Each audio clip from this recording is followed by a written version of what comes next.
I think, Mossy, if I'm not mistaken, we got a call this week, right? Yes, we have a voicemail. Let's take a listen.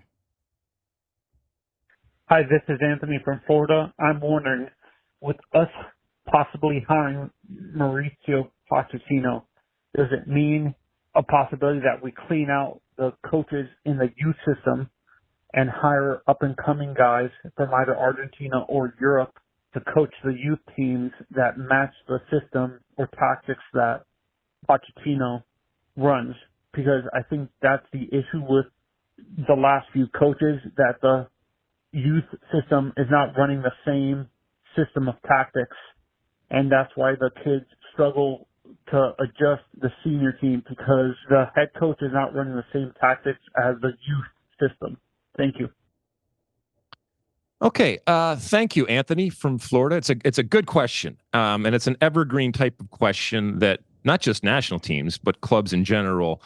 I guess struggle is the right word, in that people will talk about vertical integration, and it's what you're talking about here. And it's an idealistic way of looking at things, but it's not. It doesn't mean that it shouldn't be attempted. Oftentimes, it never. Oftentimes, it doesn't end up the way that you wanted it. And again, in the idealistic way, you look at it and everybody is playing the same way, and everybody from a young age understands that this is we play a back three, or play a back four, or play a back five, whatever it ends up being, and this is how we play out of the back, and this is how we take set pieces and all that kind of stuff. And yes, you do want that coordination and like I said, that integration from top to bottom. Now, it's easier said than done, and I think it's even more difficult in this particular unique situation where you have a coach coming in with less than 2 years, very few windows to take this team. And that in and of itself means there's not going to be a lot of changing. Your question about whether they are going to clean house. I think when it comes to the national team, the Mauricio Pochettino is going to bring in, quote unquote, his guys. Now, they may be guys that he has worked with before, or it may be people that he hand selects that he feels are going to help him and give him context. And, whether that's, I'm just throwing names out there, whether it's a Tab Ramos or a Brad Friedel, or, list goes on and on and on of, quote unquote, I guess, domestic or American coaches that could be a bridge with the players if he actually wants that, or, an American coach from a cultural perspective that helps out.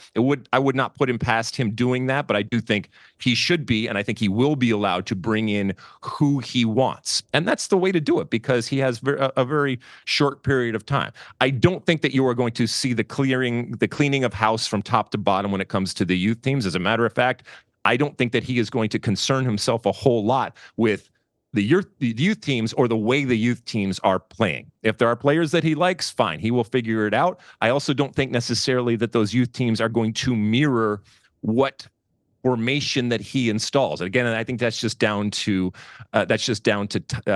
timing.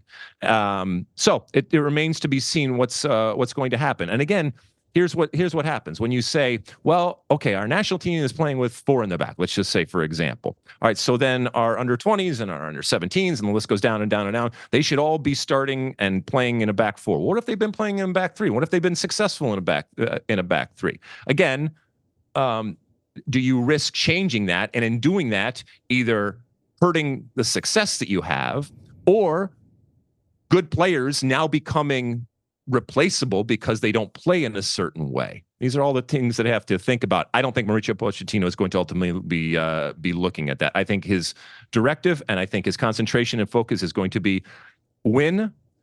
get the players individually and collectively to play better than they have, coach them up, if you will, with whatever formation that he feels is appropriate. And I don't think it's necessarily going to be mirrored down the line. Mossy? I agree 100%. This is not a Jurgen Klinsmann type hire where you're bringing a coach/technical director to transform the whole program. The U.S., depending on how far they go in the Gold Cup next year, will probably play between 15 and 20 games. between now and the start of the World Cup. And then depending on obviously how far they go in the World Cup, let's say it's 20-something games for Pochettino. I think he is a hired gun being brought in to get good results in those 20-something games and have a successful World Cup.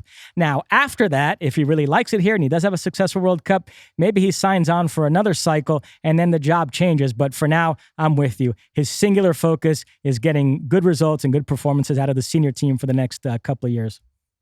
Yeah, even if he wanted to do it, I mean, you need a cycle, and even in a cycle, it's difficult to do. And again, it in theory it sounds good. In practice, oftentimes it's a whole lot more difficult to do that, especially when you're talking about a national team which gets together so infrequently, and you're picking from a country with diverse ways of thinking about the game and diverse players that are playing, and in doing so, you're going to have to be excluding types of players if you're just saying that. And I've argued that this may be the way to go, but it takes a lot more time than we have. All right, listen, thank you for the question over there when it comes to Anthony from Florida. It's a good question, and it'll be interesting to see what it looks like both from the full national team with Pochettino at the helm, and if anything does trickle down to the youth national teams in terms of philosophy or the way that they play going forward. You too can be like Anthony. You can send in questions. Remember, it's 657-549-2297, our State of the Union podcast hotline. You like that clip? Well, my State of the Union podcast drops twice a week right here on my very own YouTube page. The only way to stay up to date is to hit that subscribe button down below. Size the day, and see you soon.